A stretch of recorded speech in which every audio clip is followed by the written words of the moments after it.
Bonjour à tous. Aujourd'hui, dimanche 29 novembre 2020, nous nous réunissons pour un culte en ligne avant la reprise de nos cultes en présentiel dès la semaine prochaine. C'est également le premier dimanche de l'Avent. L'Avent, c'est la période de 4 semaines qui précède le jour de Noël. Il est traditionnellement un temps d'attente et de préparation à la fête de Noël. Une fête pleine de joie et d'espérance qui commémore la venue de Jésus-Christ sur la terre sous la forme d'un petit bébé. À cette occasion, on prépare une couronne de l'Avent avec 4 bougies symbolisant les 4 semaines d'attente. Et chaque dimanche, on allume une bougie. Pour cette opération un peu technique, je passe le relais à Florence. La période qui précède Noël est un temps pour se préparer à accueillir la venue de Jésus-Christ dans le monde. Il est notre espérance au cœur de la nuit. Chaque dimanche, une bougie de plus s'éclairera sur la couronne de l'Avent pour symboliser la lumière qui croît et qui brillera pleinement le jour de Noël. À chaque bougie allumée, j'ai invité un pasteur qui a enseigné et a encouragé notre foi à annoncer le thème du dimanche de l'Avent.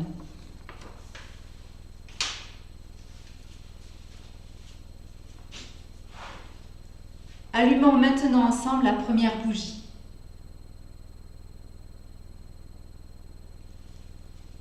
Et je remercie chaleureusement, en notre nom à tous, notre premier invité. Le thème de ce dimanche est celui du pardon, un pardon libérateur et un pardon nécessaire pour préparer nos cœurs à recevoir la lumière qui arrive.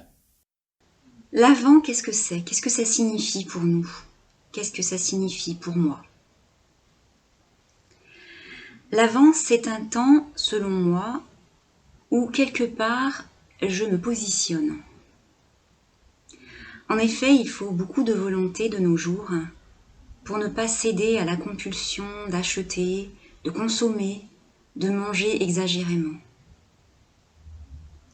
Remarquons que Noël ne serait pas une fête sans les cadeaux et sans les bons repas.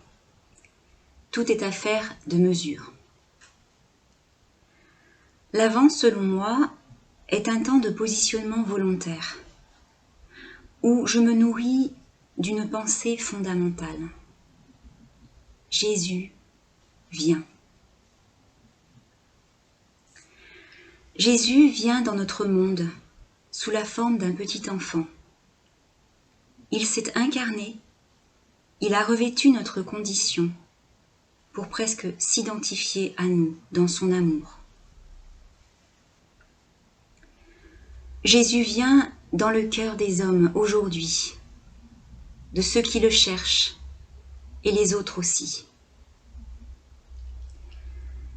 Jésus vient bientôt et je l'attends. J'attends de retrouver mon Seigneur et mon Dieu qui va revenir. Pour illustrer mon propos, chantons ce chant très ancien, un classique de Noël, revisité par le groupe MMK. Où vient bientôt Emmanuel.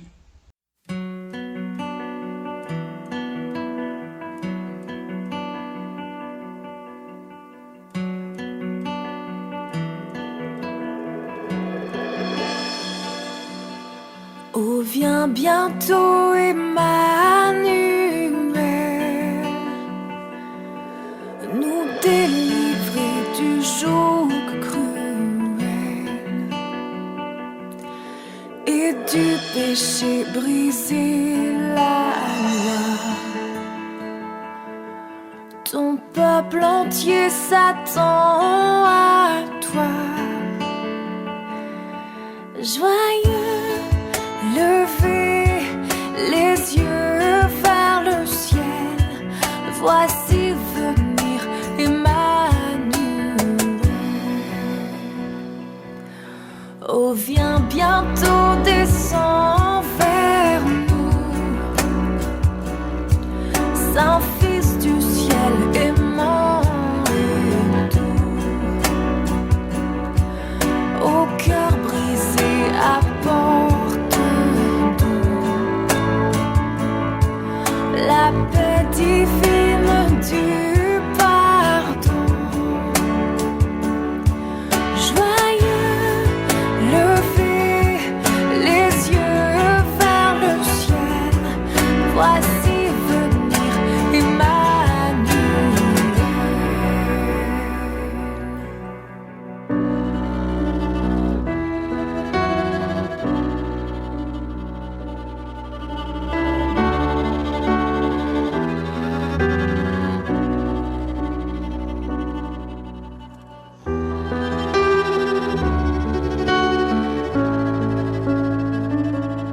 entier s'attend à toi. Oh, viens bientôt, Emmanuel.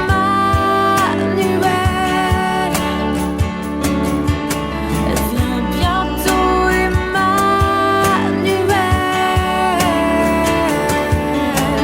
Viens bientôt, Emmanuel.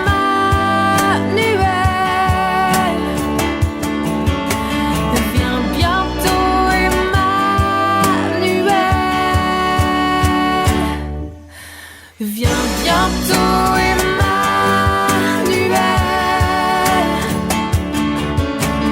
Viens bientôt, Emmanuel.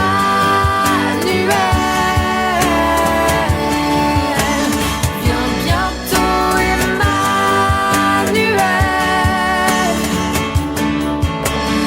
Viens bientôt, Emmanuel.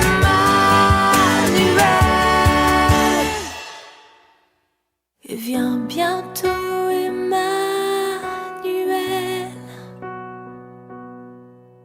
Viens bientôt, Emmanuel.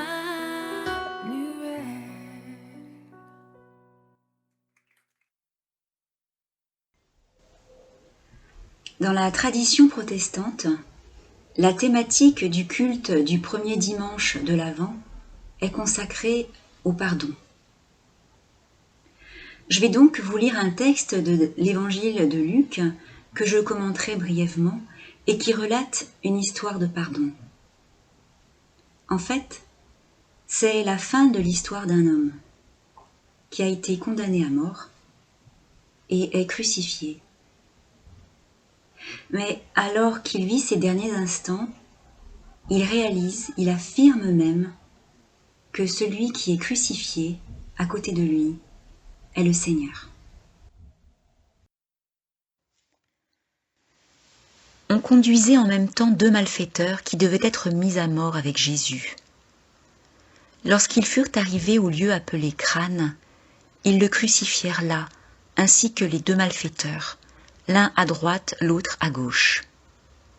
Jésus dit : « Père, pardonne-leur, car ils ne savent ce qu'ils font. » Ils se partagèrent ses vêtements en tirant au sort. Le peuple se tenait là et regardait. Les magistrats se moquaient de Jésus, disant : « Il a sauvé les autres, qu'il se sauve lui-même s'il est le Christ, l'élu de Dieu. » Les soldats aussi se moquaient de lui, s'approchant et lui présentant du vinaigre. Ils disaient : « Si tu es le roi des Juifs, sauve-toi toi-même. » Il y avait au-dessus de lui cette inscription : « Celui-ci est le roi des Juifs. » L'un des malfaiteurs crucifiés l'injuriait, disant : « N'es-tu pas le Christ ? Sauve-toi toi-même et sauve-nous. » Mais l'autre le reprenait et disait : « Ne crains-tu pas Dieu, toi qui subis la même condamnation ? Pour nous, c'est justice, car nous recevons ce qu'ont mérité nos crimes.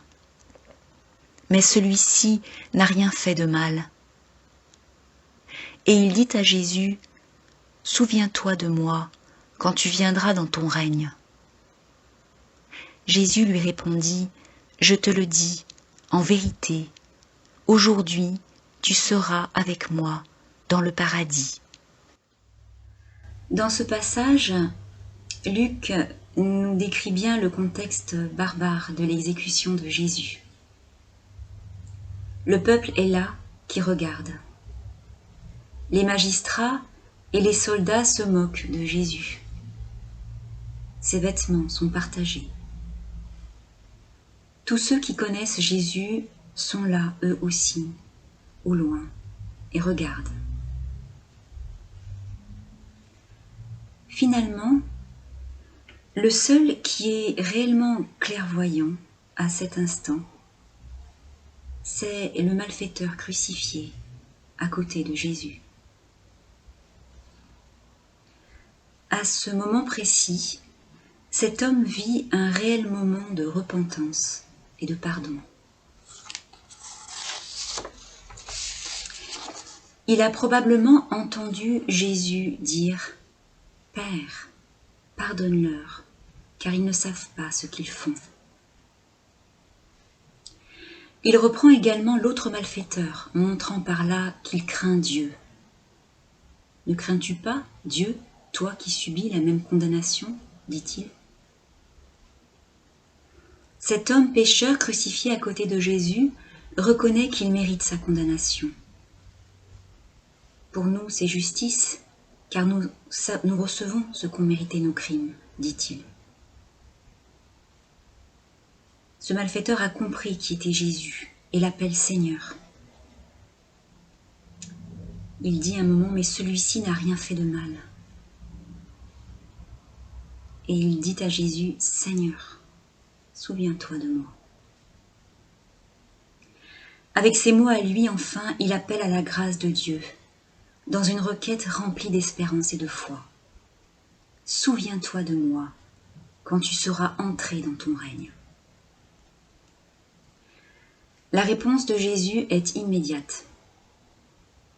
Je te le dis en vérité, aujourd'hui, tu seras avec moi dans le paradis.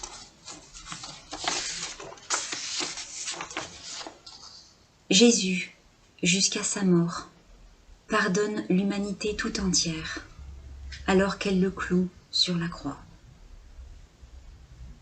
Jésus, jusqu'à sa mort, pardonne l'être humain pécheur, crucifié à ses côtés. Comment ne pas adorer Jésus? Faisons-le maintenant avec ce chant d'Élisabeth Bourbouze, « À ton nom donne gloire ». Et ce chant nous dit « Tu ouvres mes yeux et je vois la gloire de Jésus, l'agneau qui a vaincu le lion de Juda ». Chantons ensemble.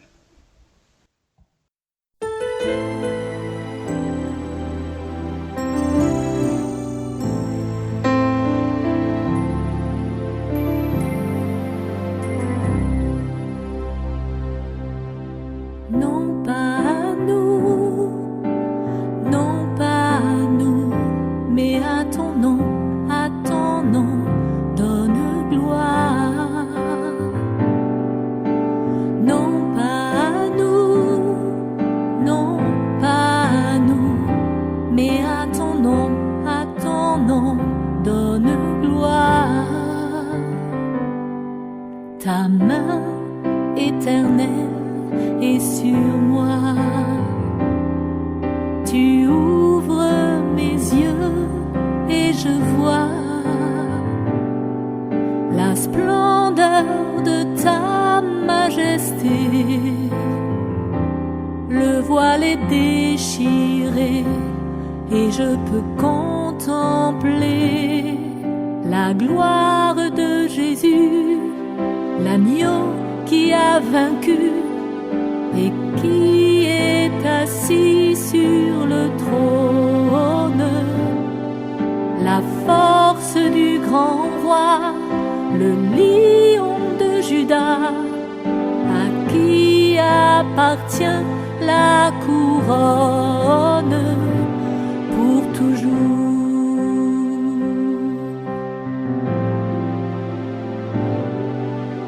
Non pas à nous, non pas à nous, mais à ton nom donne gloire. Non pas à nous, non pas à nous, mais à ton nom donne gloire.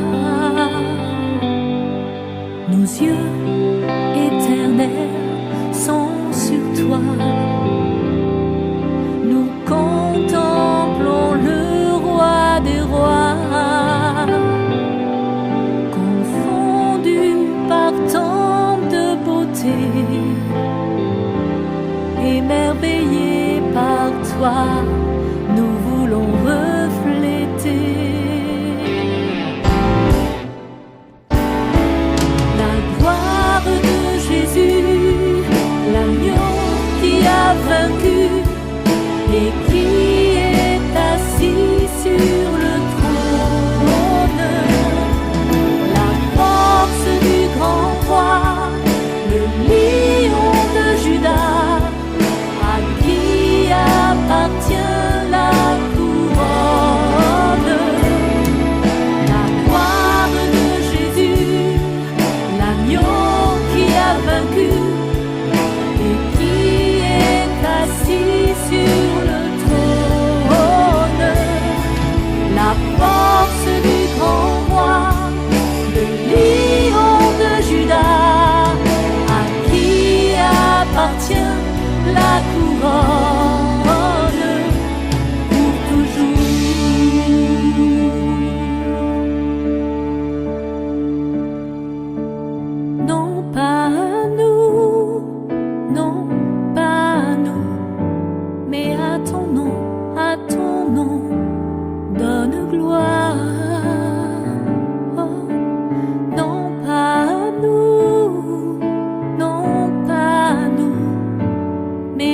ton nom, à ton nom, donne gloire.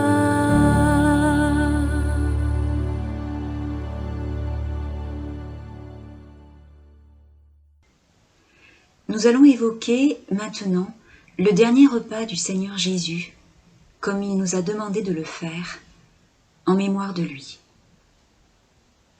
Nous chanterons tout d'abord un chant afin de nous préparer à ce temps. Puis, je lirai un texte tiré de l'évangile de Matthieu. Enfin, pour finir, je vous inviterai à méditer sur le sens de la Sainte Seine, en écoutant un chant du groupe Promesse illustré par des visuels. Chantons ensemble ce chant de Sylvain Frémont, Pardon, dont les paroles nous invitent à nous placer humblement devant le Seigneur, conscients de notre état. Demandons la grâce du Seigneur et son pardon. Ô, relève-nous, nous dit ce chant, relève-nous par ta grâce et ton pardon. Croyons que le Seigneur le fait. Il nous pardonne et nous accueille.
C'est notre arrogance. Pardon, Seigneur, pardon pour toutes nos pensées impures. Viens changer nos cœurs si durs, nos raisonnements obscurs. Oh, relève-nous, nous sommes tombés si bas. Oh, relève-nous par ta grâce et ton pardon.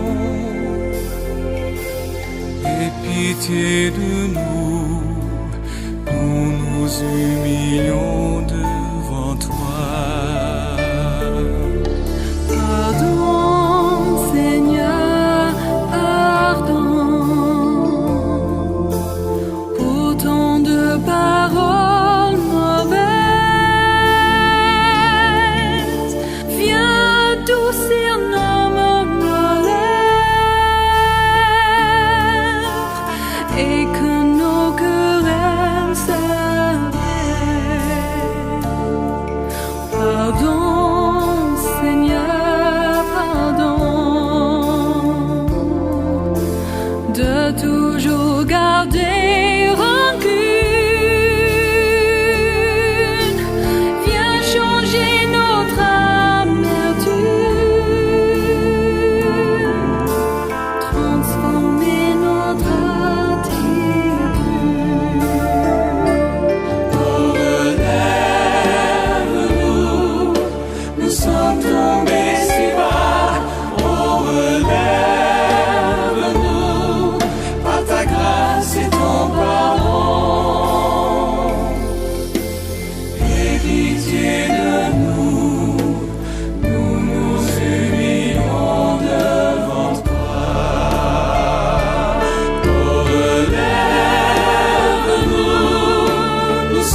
Pendant qu'ils mangeaient, Jésus prit du pain, et, après avoir rendu grâce, il le rompit et le donna aux disciples en disant « Prenez, mangez, ceci est mon corps. » Il prit ensuite une coupe, et, après avoir rendu grâce, il la leur donna en disant « Buvez-en tous, car ceci est mon sang, le sang de l'alliance qui est répandu pour plusieurs pour la rémission des péchés.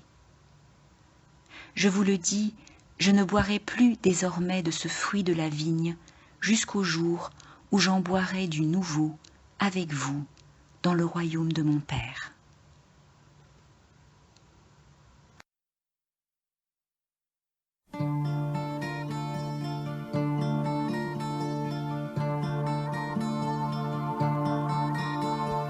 Mes mains sont souillées du sang de mes crimes. Je sais que je mérite ce châtiment.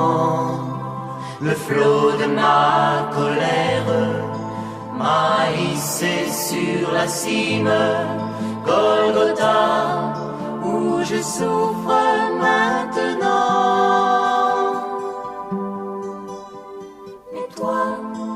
Qu'as-tu fait pour être cloué ainsi, toi qui semas la paix jusqu'à la croix? Les hommes te haïssent, Seigneur, je l'ai fait aussi. Ô roi d'amour, Jésus, pardonne-moi.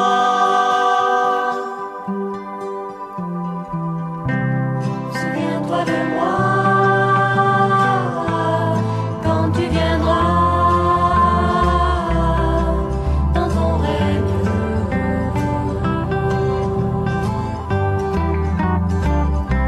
Souviens-toi de moi, quand tu viendras dans ton règne éternel.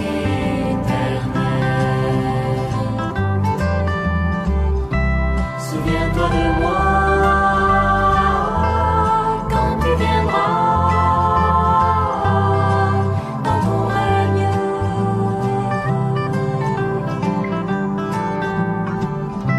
Souviens-toi de moi, quand tu viendras dans ton règne éternel. Et Jésus répondit, je te le dis, en vérité, dès aujourd'hui, tu seras avec moi. Oui, je te le dis, dès aujourd'hui, tu seras avec moi dans le paradis.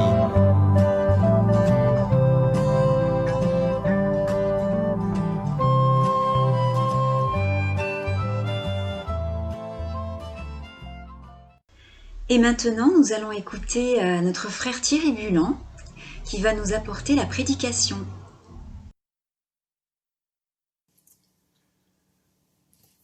Bonjour, chers amis d'Avignon. C'est un plaisir encore pour moi de vous rejoindre là où vous êtes, dans ces circonstances que nous connaissons tous et qui peuvent parfois nous paraître un peu inquiétantes. Justement, ce matin, je vous invite à rejoindre un texte de l'Écriture qui se trouve au chapitre 12 de l'Évangile de Luc. Je lis dans la Nouvelle Bible seconde. Jésus parle à ses disciples. C'est pourquoi je vous dis, ne vous inquiétez pas pour votre vie de ce que vous mangerez, ni pour votre corps de ce dont vous serez vêtus.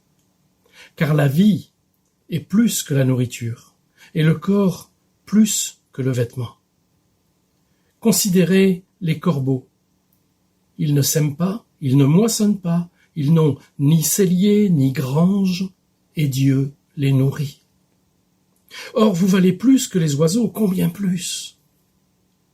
Qui de vous peut par ses inquiétudes rallonger tant soit peu la durée de sa vie? Si donc vous ne pouvez pas même la moindre chose, pourquoi vous inquiéter du reste? Considérez comment poussent les lys. Ils ne travaillent pas, ils ne filent pas. Cependant, je vous dis que pas même Salomon dans toute sa gloire n'a été vêtu comme l'un d'eux. Si Dieu habille ainsi l'herbe qui est aujourd'hui dans les champs et qui demain sera jetée au four, à combien plus forte raison le fera-t-il pour vous, gens de peu de foi? Et vous ne cherchez pas ce que vous allez manger ou ce que vous allez boire, et ne vous tourmentez pas. Tout cela, en effet, c'est ce que les gens de toutes les nations du monde recherchent sans relâche. Votre Père sait que vous en avez besoin. Cherchez plutôt son règne, et cela vous sera donné par surcroît. N'aie pas peur, petit troupeau, car il a plu à votre Père de vous donner le royaume. Ainsi, jusqu'ici, l'écriture inspirée par l'Esprit Saint, une écriture que nous allons tenter d'explorer ensemble, un texte en plus dont il convient de ne pas extraire les versets indépendamment les uns des autres. La grande question finalement que pose Jésus, c'est à quoi sert de s'inquiéter? Lorsqu'il s'adresse à ses disciples, il vient de refuser de régler un litige successoral. Vous le verrez dans le contexte. Et puis, il a évoqué aussi, par une parabole, le cas hypothétique d'un homme tellement riche qu'il rêvait de lendemain qui chante. Mais le lendemain, c'est un chant funèbre qui s'est élevé.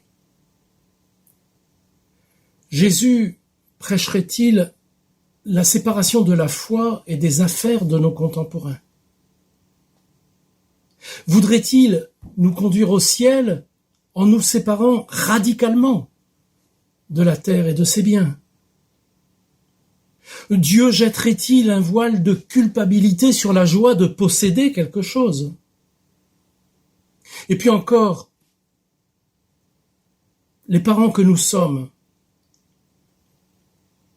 tiendraient-ils un tel discours à leurs enfants, juste pour les conduire vers un avenir plus solide et radieux possible? Ne vous inquiétez pas de lendemain. Jésus choque un peu, il me semble. Enfin, avec Jésus, c'est toujours au premier abord. Parce qu'après la parabole de l'homme riche, voilà ce que nous avons lu, l'hyperbole de la richesse véritable. Rassurons-nous. En considérant les récits des évangiles, nous ne trouvons jamais chez Jésus d'indifférence à la détresse humaine. Nous ne trouvons pas non plus chez lui de séparation entre le matériel et le spirituel.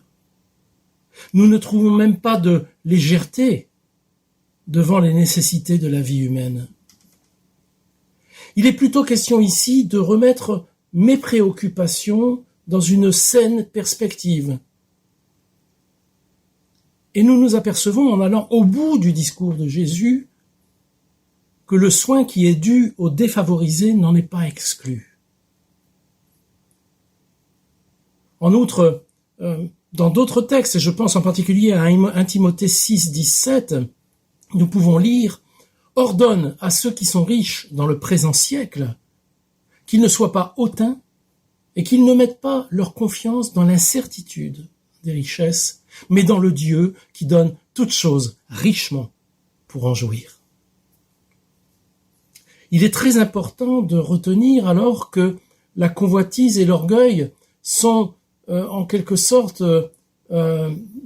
les deux racines du monde, convoitise et l'orgueil. Mais Jésus nous invite aussi à discerner le poids que nous accordons aux promesses et à la fidélité de Dieu. Je pense qu'il y a là l'élément central de son discours. Jésus nous conduit à considérer un principe de vie essentiel et porteur de paix pour nous-mêmes, mais aussi pour ceux qui nous entourent, la paix du royaume. La paix du royaume ne s'atteint jamais par la multiplication de nos inquiétudes. Mais elle s'atteint toujours par une quête plus grande, une quête plus profonde de ce qui est beau, de ce qui est bon, de ce qui est juste, de ce qui est bien, de ce qui est droit. Et c'est ce que l'apôtre Paul définit quand il parle du règne de Dieu. Il le dit dans le chapitre 14 de l'Épître aux Romains, au verset 17. Le règne de Dieu, ce n'est pas le manger et le boire, mais c'est la justice, la paix et la joie par l'Esprit Saint. C'est pourquoi la parole clé de ce passage est « Ne vous inquiétez pas ». L'inquiétude n'est pas productive. L'inquiétude n'est bonne à rien. Plus qu'assurer la vie, l'inquiétude, au contraire, l'abrège davantage, l'altère davantage.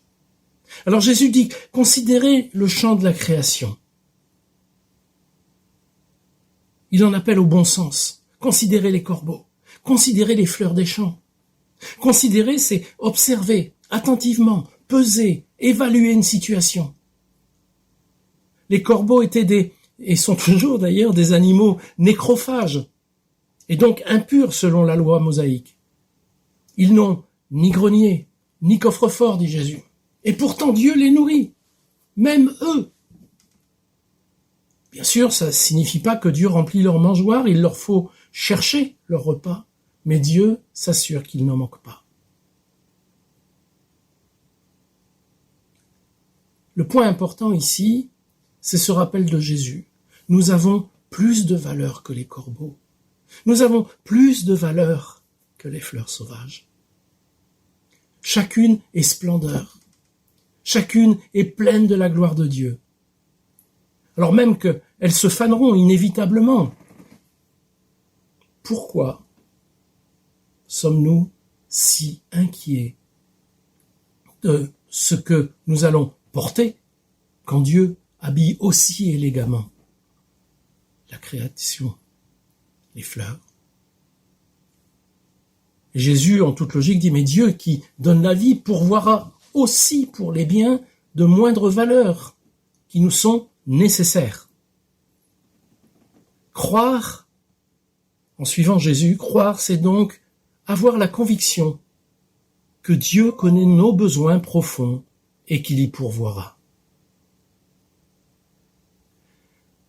Quand nous nous inquiétons, nous oublions le facteur Dieu. Et Jésus nous encourage à nous attendre au Seigneur pour subvenir à nos besoins. Pas nécessairement à nos attentes, mais à nos besoins. Et là encore, l'apôtre Paul avait bien saisi cette vérité fondamentale lorsqu'il a écrit aux Philippiens, c'est dans le chapitre 4, les versets 6 à 9, « Ne vous inquiétez de rien ». Et il parle comme Jésus. « Ne vous inquiétez de rien, mais en tout, par la prière, la supplication, avec des actions de grâce, faites connaître à Dieu vos demandes. Et la paix de Dieu, qui surpasse toute pensée, gardera votre cœur et votre intelligence en Jésus. » Et il ajoute, « Au reste, mes frères, que tout ce qui est vrai, tout ce qui est digne, tout ce qui est juste, tout ce qui est pur, tout ce qui est aimable, tout ce qui mérite l'approbation, ce qui est oralement bon et digne de louange, soit l'objet de vos pensées. Ce que vous avez appris, reçu, entendu et vu de moi, mettez-le en pratique et le Dieu de la paix sera avec vous. » Voilà ce que veut dire rechercher le royaume de Dieu. N'allons pas plus loin. Voilà ce que ça signifie rechercher le royaume de Dieu. L'expression concrète de son règne sur ma vie. Alors contre l'inquiétude, Jésus promeut la confiance. Selon Jésus, finalement, nous courons le mauvais lièvre, trop souvent. Il souligne que les non-croyants courent en permanence après des choses à valeur limitée. Ça ne signifie pas, bien sûr, que chercher un travail, gagner de quoi vivre et s'abriter serait sans importance. Mais pour Jésus, il est inapproprié qu'un enfant de Dieu focalise avec crainte sur ce qui pourrait lui manquer. Il nous invite à reconsidérer notre perception réelle de Dieu.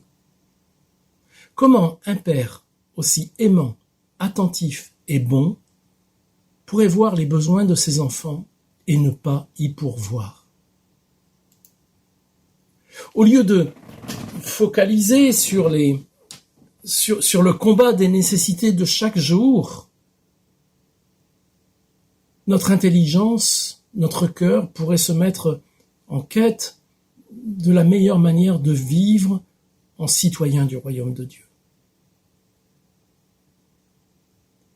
Cherchons le royaume de Dieu avec toute l'énergie que nous aurions déployée pour des choses moins prioritaires.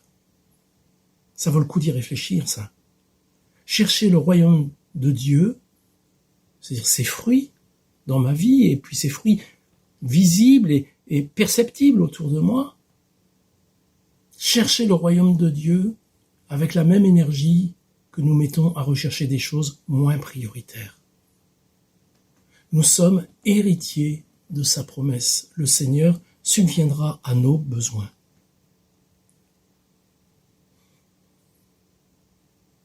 Alors Jésus dit, ne crains pas, petit troupeau.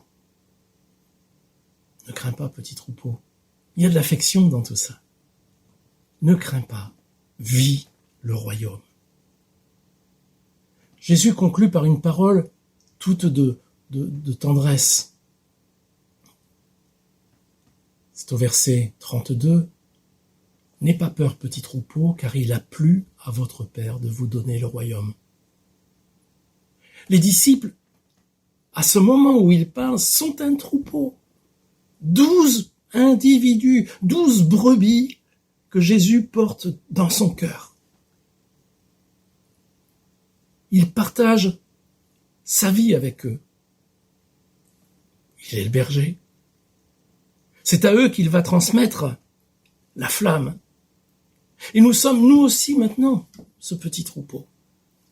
Nous cherchons comment marcher avec lui, comment l'écouter,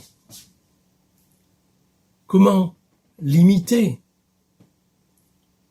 comment recevoir, comment mettre en œuvre sa conception de la vie dans notre comportement au quotidien. Et ça nous occupe très très largement. Jésus nous appelle donc, nous aussi, à la confiance. Et il évoque tour à tour notre inquiétude, notre petite foi, nos peurs. Il semble bien que notre inquiétude ou nos inquiétudes, qu'elles soient ponctuelles ou permanentes, se voilent d'une forme subtile d'impiété, genre de peu de foi, dit-il. Un soupçon de foi noyé dans un océan de manque de confiance à l'égard de celui qui reste à jamais fidèle. Et Jésus aimerait que notre confiance dans le Père soit totale. Et c'est là, au cœur de nos paniques, que Jésus s'adresse à nous avec douceur. N'aie pas peur, petit troupeau. S'il nous a guéris de ce qui nous faisait mourir, c'est pour que nous vivions pleinement. S'il nous a délivrés même des chaînes qui nous entravaient, c'est pour que nous soyons libres, que nous marchions dans la liberté même de celui qui nous guide. Et c'est dans cette confiance, dans cet allègement de charge, que nous pouvons percevoir les besoins d'autres autour de nous. Car c'est là que Jésus veut nous conduire. Il ne s'agit pas de paix à trouver pour nous-mêmes. En tout cas, pas seulement.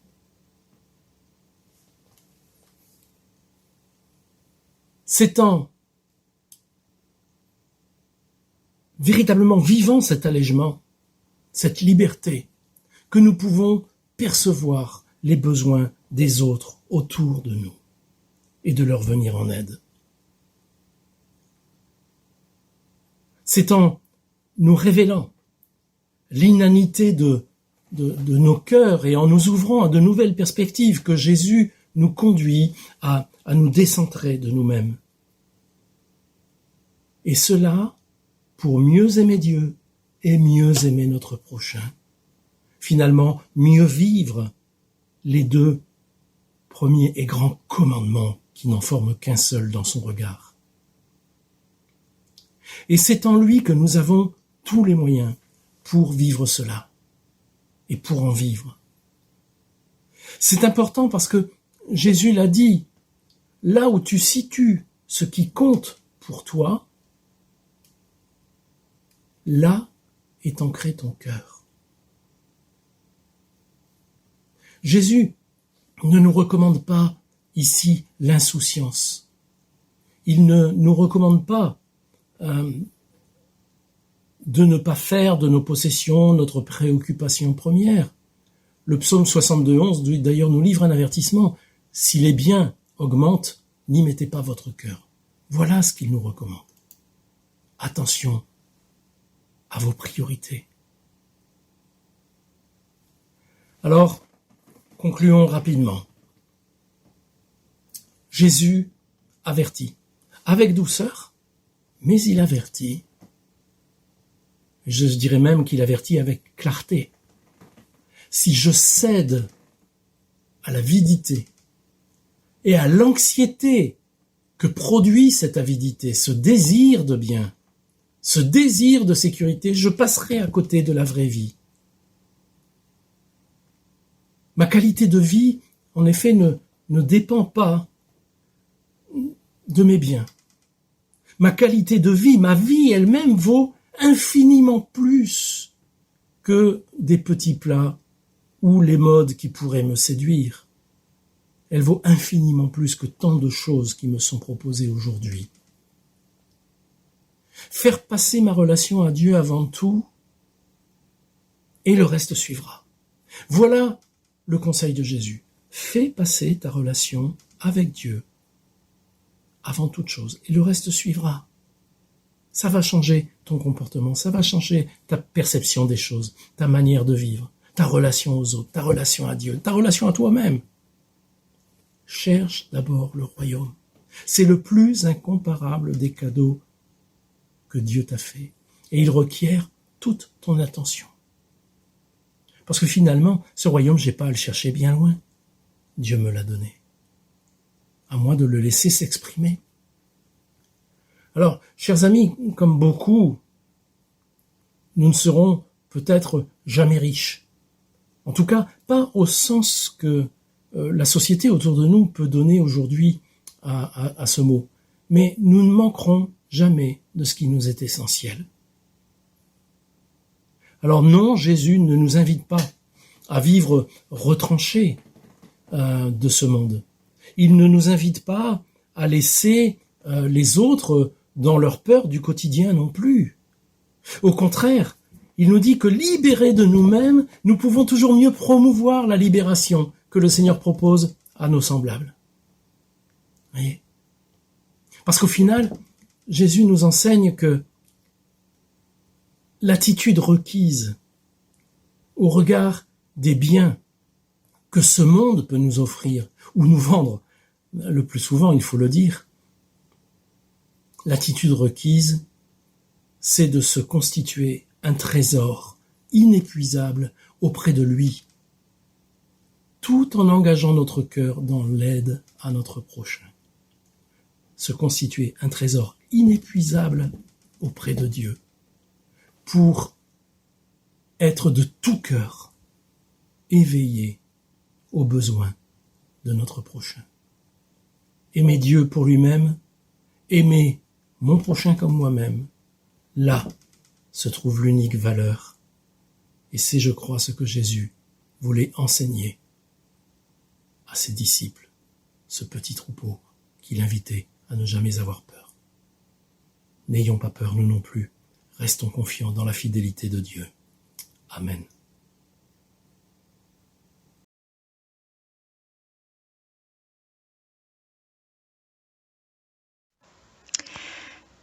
Pour finir, voici quelques annonces. Veillons les uns sur les autres. par des petits coups de fil, des petits SMS, des mails, pour savoir comment les uns et les autres vont. La chaîne de prière continue, donc reste à notre service. La halte prière hebdomadaire, le mercredi, en Zoom. L'étude biblique 2 fois par mois, également en Zoom. Et il y a également des méditations partagées qui sont diffusées par mail. Enfin, une dernière annonce, le culte du dimanche sur la chaîne YouTube de l'Église et en présentiel, en principe la semaine prochaine, selon l'autorisation administrative. Notre culte s'achève maintenant. Avant de vous laisser avec la parole d'envoi, je souhaiterais prier. Seigneur, merci Seigneur d'être avec nous tous les jours. Et merci parce que tu seras, Seigneur, avec nous tous les jours de la semaine qui vient. Bénis-nous, bénis mes frères et sœurs, accompagne-les, garde-les, jusqu'au revoir. Merci Seigneur. Amen. Voici la parole d'envoi tirée de l'épître aux Éphésiens, au chapitre 4, au verset 32. Soyez bons les uns envers les autres, compatissants, vous pardonnant réciproquement, comme Dieu vous a pardonné en Christ. Que le Seigneur nous vienne en aide. Soyons bons les uns envers les autres, compatissants, nous pardonnant réciproquement, comme Dieu nous a pardonné en Christ. Bon dimanche, que Dieu vous garde.